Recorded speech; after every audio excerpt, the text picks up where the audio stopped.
A'udhu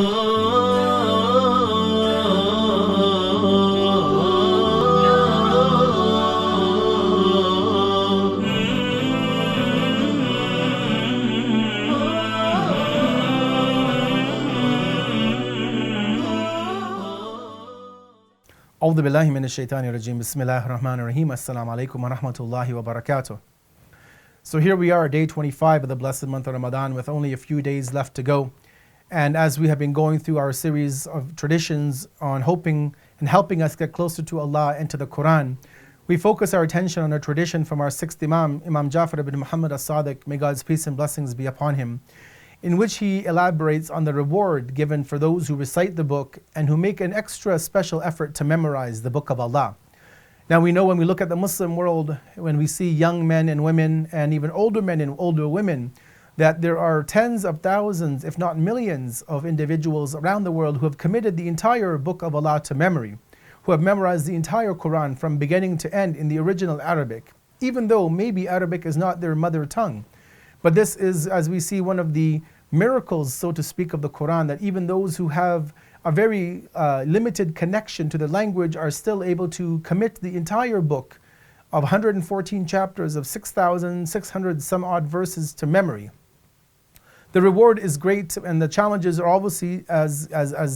great as the reward is. But let us look at the tradition that we want to reflect upon today from the sixth Imam, in which he gives us a value of what reward is in store for us who memorize the Qur'an. And he says the following: Allah will reward the person who recites the Qur'an a great deal and makes a promise with it to try and memorize it, even though it may entail great difficulty, a double reward.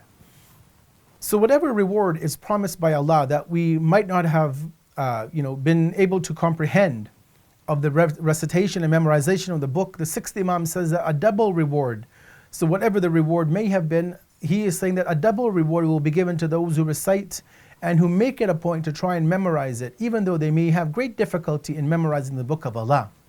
But we will see, as I'm sure if we try to do our best to memorize the Qur'an, that the more and more that we recite, the more and more that we try to commit to memory, that we will find it to be easier and easier later on down the road to actually commit chapters of the Qur'an to heart. And obviously there are many different tips and keys and avenues and lessons that we can probably take part in to teach us methods and then the methodology of memorization of the Qur'an. You can look for those online, you can look for those maybe from friends whom you know who have memorized the Qur'an to ask for advice and tips. But definitely for those who are able to, we should try our best to memorize the Qur'an, to preserve it, to keep it within our heart. And obviously that is only a precursor to be able to apply the ayat to our lives. But once we understand and memorize the verses, then if we ever in an opportunity or in a spot where we may be put face to face with sins,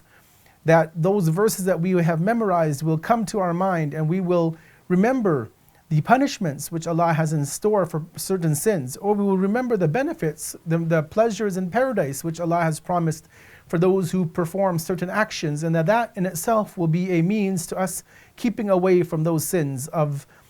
which Allah has talked about within the Qur'an. And obviously if we know the book, then we will know what we have to keep away from and what we have to perform,